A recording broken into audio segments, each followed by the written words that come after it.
in the media conference with Lal Goyal, which is brought to you by V4 News, Global TV, Malnadu TV, V4 Stream, News Gaon Se, Samvad Sarokar News, Organ Donation India Foundation and Gyan. Our endeavor is to enlighten you of the current topics or the impact of COVID. And today our topic is a very, very hot and current, and that is the New Agriculture Farm Act 2020. Agriculture is our wisest pursuit because it will be in the end contribute most to real wealth, good morals and happiness. If you ate today, thank a farmer. The act allows farmers, FPOs and traders to engage in trade of farmers' produce. New Agriculture Farms Act 2020. Dr. C.V. Anand Bose, IAS, please. I think we are discussing a topic of great contemporary relevance. My association with the field is that I have been, as a bureaucrat, handling agriculture from my level of secretary in the state government and later in the Agriculture Ministry of the Government of India. I am of the opinion that these bills will certainly mark a watershed in the liberation of the Indian farmers from exploitative tendencies. The three acts which you have succinctly put across here certainly have its own ramifications in the longer range in the field of agriculture. First, let me make the acts look simple.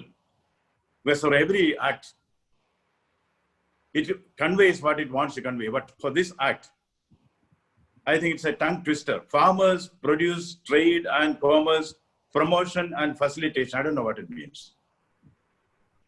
But it only means this is the APMC neutralization bill. That is what it is.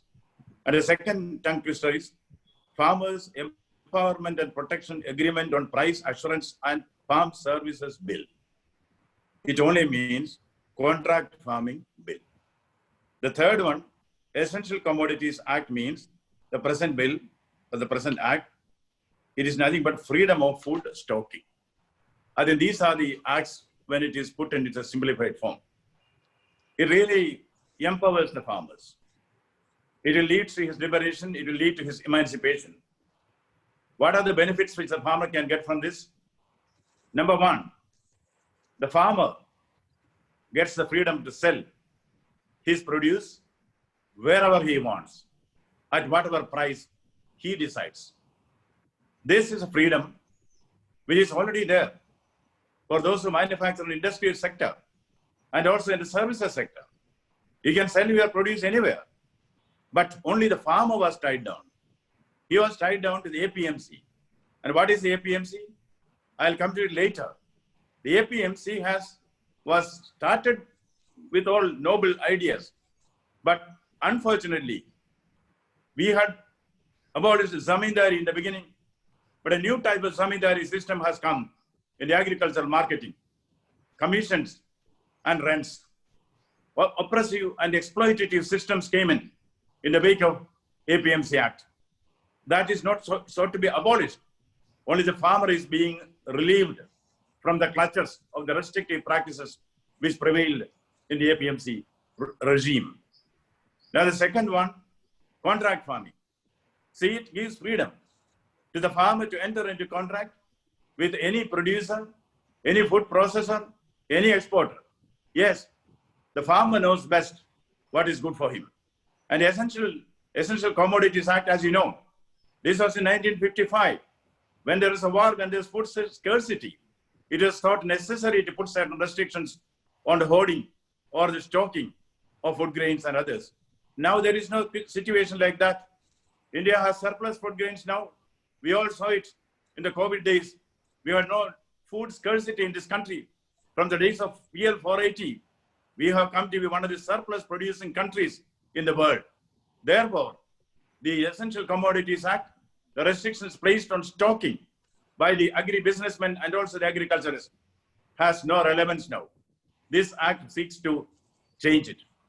Now, I would say that this is opening up new vistas to the farmer to get good market for his produce. And number two, the investment.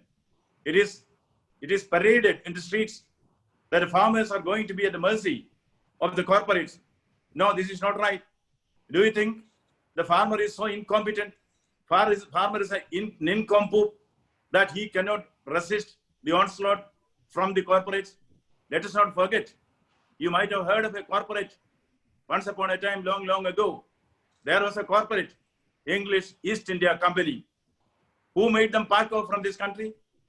India's farmers. Yes, India's farmers. Gandhiji, who came from South Africa, encouraged by C.F. Andrews and others, he found that India lives in her villages. He even changed his wardrobe. He took a loincloth, the symbol of the farmer. The majority of the freedom fighters were farmers. If they could pack off the multinational company, which had even an army with it, don't think that Indian farmers will be at the mercy of the corporates. No. And who are the corporates in India? So recently, we all have heard of the PepsiCo. PepsiCo is packing off from Kerala. Who made them back off from there? The farmers, the women. Now they are approached the government for permission to pack off. Therefore, this threat of corporates swallowing the farmers does not exist. Farmers are competent farmers and are empowered. They know how to control the corporates. And number two, why this supposition that only corporates will come in the field? Why not the farmers' cooperatives? I had the opportunity to head Asia's largest agricultural marketing cooperative, NAFED. See, long time back, if India could do that, I'm sure that the progressive farmers themselves will put in place ways and machinery, institutional mechanism for this. So I think the threat which comes from the corporates, which may swallow up the Indian farmer, it is like a blind man searching in the dark, a black pot which is not there. This is fictitious, this is imaginary. Indian farmer has been given the second stint of freedom. Now he knows how to build upon that. I'm sure that with stalwarts in the field like Keshavan and Jose Thomas who are in the field, I'm sure they'll also share the view that the corporates are not a threat to the farmers, and the farmers know how to work in the ecosystem which is now put in place by the globalization, liberalization, and privatization. I think I see a great future for the Indian farming community from these three progressive legislations. Thank you. Thank you, Dr. Bose. And Dr. Bose says that he sees a great future for the farmers with these three acts which has been signed yesterday by the President of India. And he says that if we simplifyly just see the acts, we will come to know that first thing is that they have not abolished the APMC, but they have abolished the commission agents who were just exploiting the farmers. So that is what where the opposition is being raised on the street. But one should understand that because earlier the Jamidars were exploiting the farmers, after that this APMC, those Artiyas or those commission agents, they have started exploiting the farmers, for which according to Dr. Bose, this act will only abolish them, but APMC will be there. Secondly, he says that the second act mentioned very clearly, now the farmers have a choice to sell their products anywhere in India with any price. So I would like to ask your views about the new Agriculture Farm Acts 2020. Mr. T.R. Keshavan, please. What I genuinely believe is this should have been done long back. I don't know how many of we have realized that all these acts have been in discussion maybe over the last 10, even more years. The question was who is going to build the cat at that time. And there has always been a fear that if some of these acts got repelled, will it affect the farming community? The answer is very simple. See, we had a farming community because I looked at farmers as well as the management associations of companies. We had a set of farming communities. They were locked down and not allowed to sell their produce elsewhere. So they had no choice than to be dependent on the mandis. Here I like to quote from C. Subramaniam. I think it's a very interesting quote which probably came in 1960s, early 60s or late 60s, where he said that the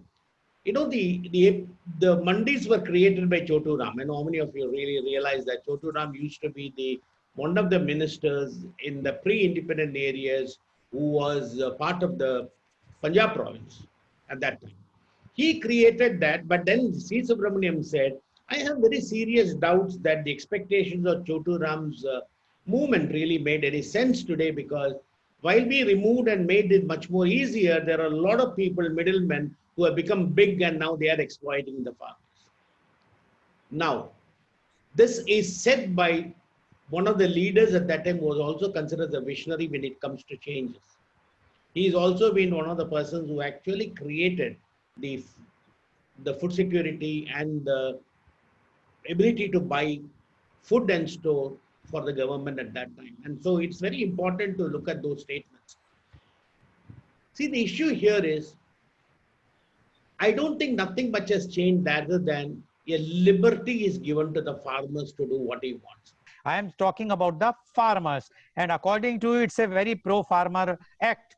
So what you say, being yourself a farmer, agriculturist, and a pioneer in the food processing unit, we would like to know from you, Mr. Thomas, please. According to me, the farmers are happy because they will be getting more money without these intermediaries. So always better to sell it, all the agricultural products, straight to the end users, or even for our food processors, we buy directly from the farmers now, without any commission agents or nothing.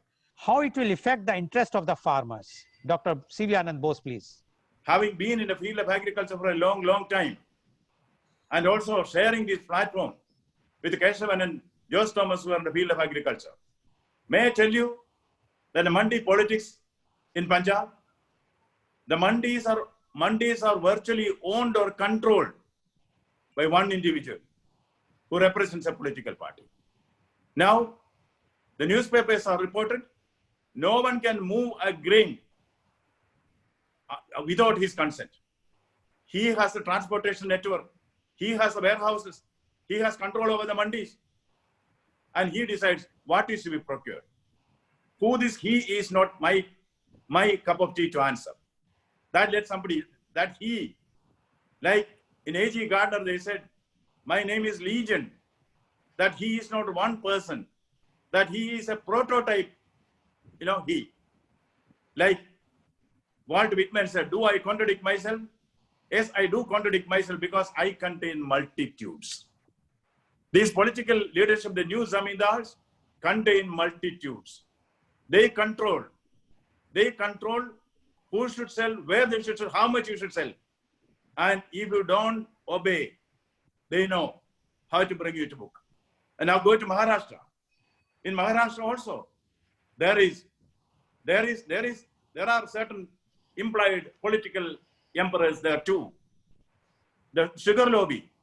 We say as if it's the first time that a farmer is allowed to sell what he wants in the contract system. In the sugar industry, it has been there.